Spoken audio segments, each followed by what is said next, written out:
nice London vibe, and people come here to, after dinner drinks, do drinks during lunch, and have some street food. Yeah.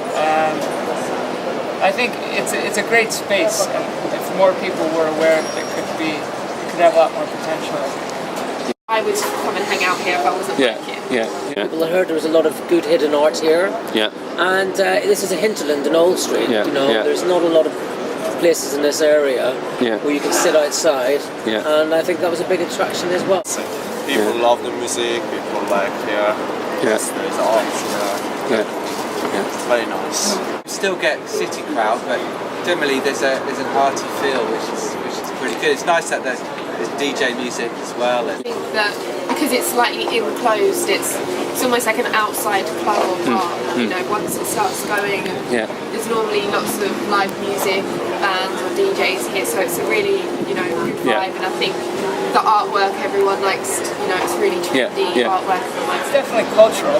They have different DJs playing music, and I think people come to look around, so you see people taking pictures and whatnot. So they come for more than just to eat and drink. I guess it's more of an experience. Backdrop, having the backdrop for this particular site where we are here. There's a Banksy rat just behind us. The Banksies aren't out, are they?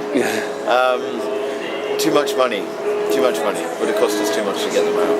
$6,000 though on them to cover them up. I mean, we had sponsorship to cover it, and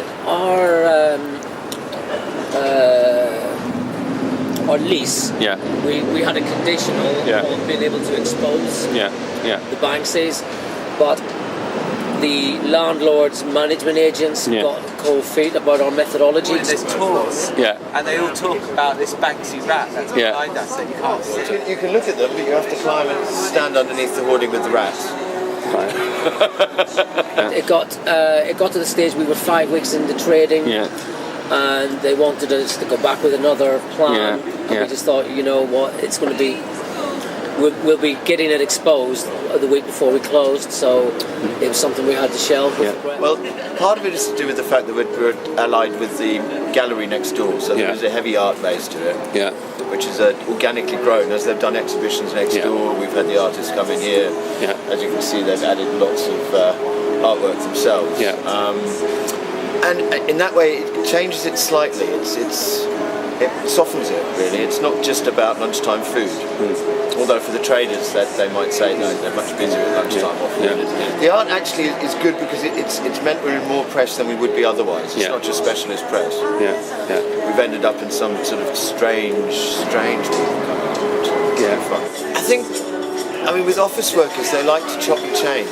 They'll go one place for a couple of weeks and they'll go somewhere else, and so I think the more food you have in an area, it actually draws people in. It's not so much about competition; it's about actually working and creating a better environment in the whole area. But I think because we haven't been here for long, people have come in, they're interested. We've had the same people coming in day in, day out. And they come back again. There is almost same people that I see, to be honest. Oh, okay. Yeah. But it's cool, because people that come lunchtime, they work in the office. So sometimes in the evening they finish to work. They can come here, have a beer, sit here, If it's a sunny day, especially if it's a sunny day, I've seen this place very full. And it's good because then there is business for everyone. In the evenings, the revenue stream's heavy at the bar, and then people go and eat the food afterwards. So it works, it's symbiotic.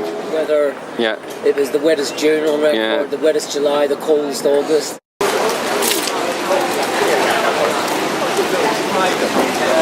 If you can get over the initial hurdle of starting something new on your own, knowing there are going to be a lot of challenges, that's the biggest obstacle, I think. And then once you get over that hump, it's just that you got to get used to the daily uncertainty. The sink's not going to work. You have a flat tire. The battery's dead. You run out of gas. Your refrigerator's broken. Literally, something happens every single day. You never know how it's gonna go.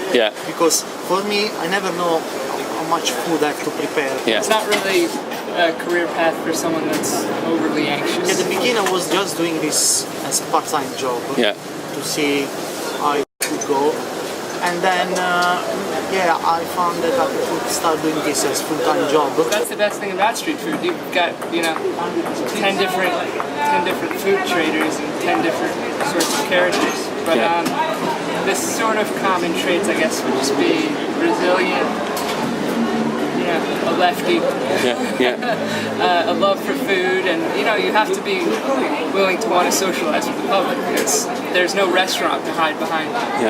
You're in their face. Of course, for every event you had to deal with so many different kind of crowd, and meet so many people. It's nice to be outside of the kitchen as well. It's nice to speak to people. The pitches, that's a job in itself.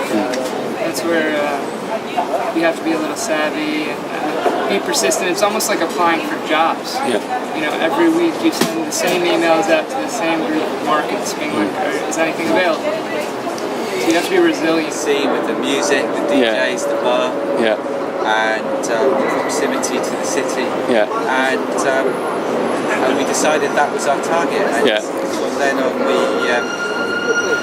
we started coming here every day until we met the boss and until he gave us a chance, really. The main problem they face is getting a pitch. Particularly when summer's over.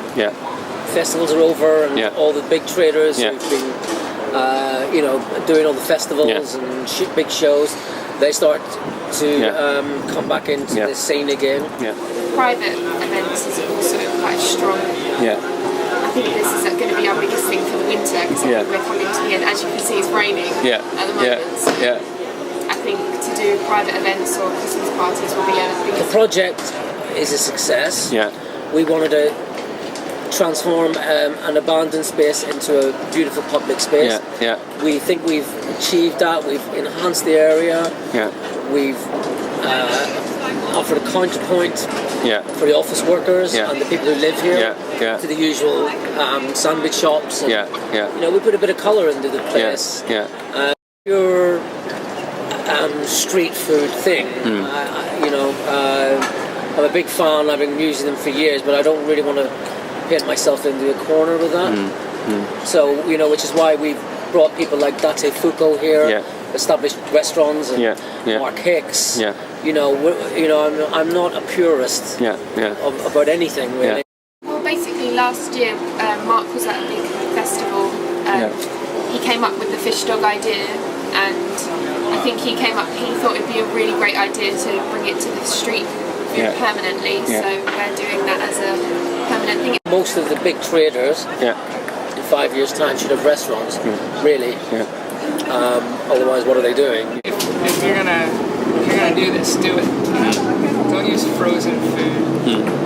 You use the best stuff you have because the street traders now are better than a lot of restaurants. So you're gonna be swallowed up whole if you're trying to not use top notch. This is my good hobby that I like to do. It's nice to come out the kitchen every now and again, but hopefully this will be a full-time thing, depending on how busy we get. And so hopefully we just have to see how much it grows.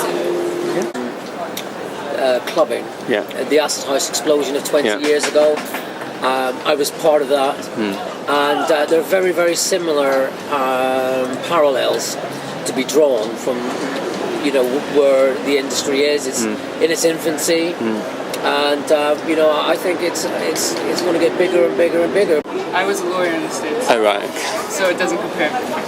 It's much more hard.